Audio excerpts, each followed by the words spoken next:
ଏହି ଚଳିତ ବର୍ଷରେ ସମସ୍ତ ଗରିବ ଲୋକମାନଙ୍କ ପାଇଁ ଆସିଲା ବହୁତ ବଡ଼ ଖୁସି ଖବର। ଅନେକ ଦିନ ଧରି ଅନେକ ମାସ ଧରି ଅପେକ୍ଷା କରିଛନ୍ତି ଏହି ଗରିବ ଲୋକମାନେ ଯେ ସେମାନଙ୍କର କୁଡ଼ିଆଟିଏ ମଧ୍ୟ ନାହିଁ କିମ୍ବା ରହିବା ପାଇଁ ଘରଟିଏ ହେଲେ ମଧ୍ୟ ସେମାନଙ୍କୁ ଏପର୍ଯ୍ୟନ୍ତ ମିଳୁନାହିଁ। ତ ରାଜ୍ୟ ସରକାର ଗତ ନଭେମ୍ବର ମାସରେ ମିଳିବ ପ୍ରଧାନମନ୍ତ୍ରୀ ଆବାସ ଯୋଜନାର ଘର ବୋଲି ଘୋଷଣା କରିଥିଲେ, କିନ୍ତୁ ଏପର୍ଯ୍ୟନ୍ତ ପ୍ରଧାନମନ୍ତ୍ରୀ ଆବାସ ଯୋଜନା କିମ୍ବା କୌଣସି ଯୋଜନାର ଘର ଏପର୍ଯ୍ୟନ୍ତ ମିଳିପାରିଲା ନାହିଁ। ରାଜ୍ୟ ସରକାରଙ୍କୁ ମୋର ଏତିକି ଅନୁରୋଧ, ମିଛ କାହିଁକି ସୋସିଆଲ ମିଡ଼ିଆ କିମ୍ବା ପେପର ମାଧ୍ୟମରେ ଆପଣମାନେ ପ୍ରକାଶ କରୁଛନ୍ତି।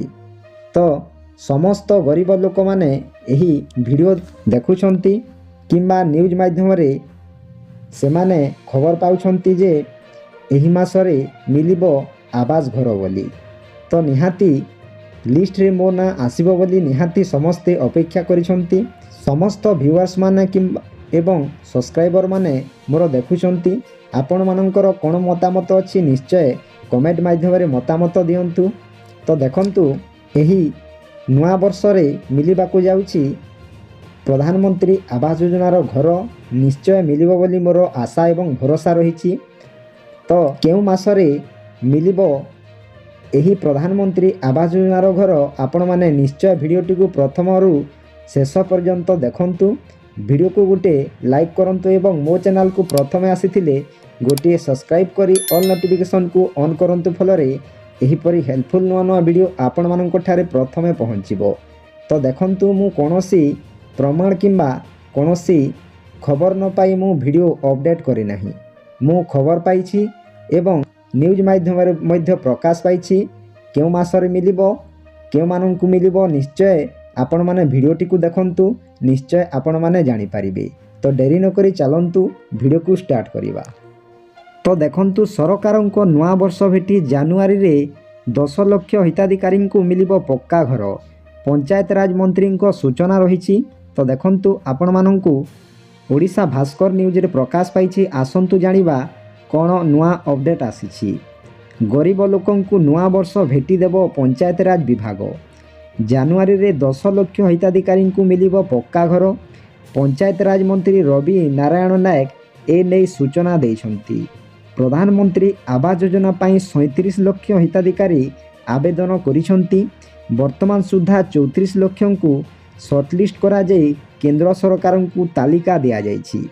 ତ ଦେଖନ୍ତୁ, ତାଲିକା ମଧ୍ୟ କେନ୍ଦ୍ର ସରକାରଙ୍କୁ ଦିଆଗଲାଣି। ନିଶ୍ଚୟ ଏହି ଜାନୁଆରୀରେ ମିଳିବ ବୋଲି ସମସ୍ତଙ୍କର ଆଶା ଏବଂ ଭରସା ରହିଛି।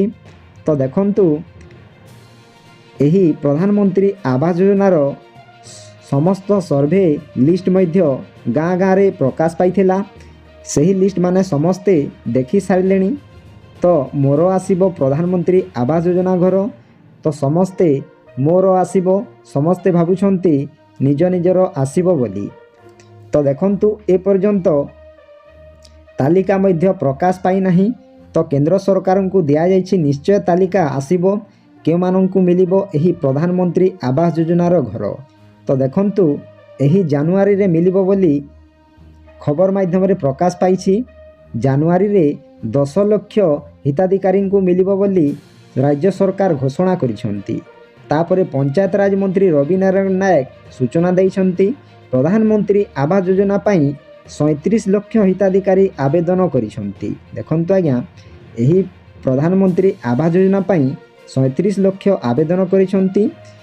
ବର୍ତ୍ତମାନ ସୁଦ୍ଧା 34 ଲକ୍ଷଙ୍କୁ ସର୍ଟଲିଷ୍ଟ କରାଯାଇ କେନ୍ଦ୍ର ସରକାରଙ୍କୁ ତାଲିକା ଦିଆଯାଇଛି। ତ ଦେଖନ୍ତୁ, 37 ଲକ୍ଷରୁ 34 ଲକ୍ଷଙ୍କୁ ମିଳିବ ପ୍ରଧାନମନ୍ତ୍ରୀ ଆବାସ ଯୋଜନାର ଘର।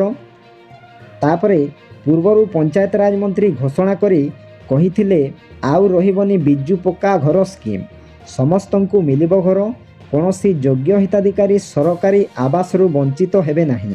ଦେଖନ୍ତୁ ଆଜ୍ଞା, ପୂର୍ବରୁ ପଞ୍ଚାୟତ ରାଜ ମନ୍ତ୍ରୀ ଘୋଷଣା କରି କହିଥିଲେ ଯେ ଆଉ ରହିବନି ବିଜୁ ପକ୍କା ଘର, ସମସ୍ତଙ୍କୁ ମିଳିବ ଘର, କୌଣସି ଯୋଗ୍ୟ ହିତାଧିକାରୀ ସରକାରୀ ଆବାସରୁ ବଞ୍ଚିତ ହେବେ ନାହିଁ, ସମସ୍ତଙ୍କୁ ଘର ମିଳିବ ବୋଲି ରାଜ୍ୟ ସରକାର ଘୋଷଣା କରିଛନ୍ତି। କିନ୍ତୁ ଯେଉଁମାନେ ଯୋଗ୍ୟ ବିବେଚିତ ହେବେ ସେମାନଙ୍କୁ ମିଳିବ, ଯେଉଁମାନେ ଯୋଗ୍ୟ ବିବେଚିତ ହେବେ ନାହିଁ ସେମାନଙ୍କୁ ମିଳିବ ନାହିଁ ବୋଲି ରାଜ୍ୟ ସରକାର ଘୋଷଣା କରିଛନ୍ତି। ତାପରେ ଅନ୍ୟପଟେ ପ୍ରଧାନମନ୍ତ୍ରୀ ଆବାସ ଯୋଜନାର ଯୋଗ୍ୟତା ମାପଦଣ୍ଡକୁ କୋହଳ କରିଛନ୍ତି ସରକାର।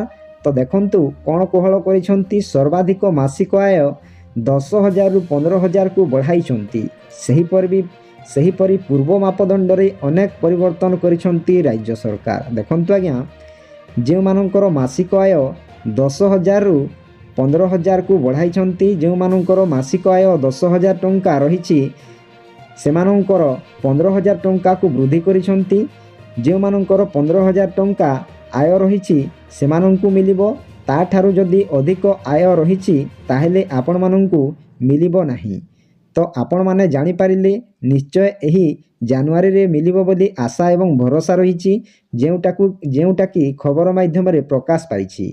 ଭିଡ଼ିଓଟି ଯଦି ଭଲ ଲାଗିଥାଏ ଭିଡ଼ିଓକୁ ଗୋଟିଏ ଲାଇକ୍ କରନ୍ତୁ ଏବଂ ମୋ ଚ୍ୟାନେଲକୁ ପ୍ରଥମେ ଆସିଥିଲେ ଗୋଟିଏ ସବସ୍କ୍ରାଇବ୍ କରି ଅଲ୍ ନୋଟିଫିକେସନକୁ ଅନ୍ କରନ୍ତୁ। ଫଳରେ ଏହିପରି ହେଲ୍ପଫୁଲ୍ ନୂଆ ନୂଆ ଭିଡ଼ିଓ ଆପଣମାନଙ୍କ ଠାରେ ପ୍ରଥମେ ପହଞ୍ଚିବ।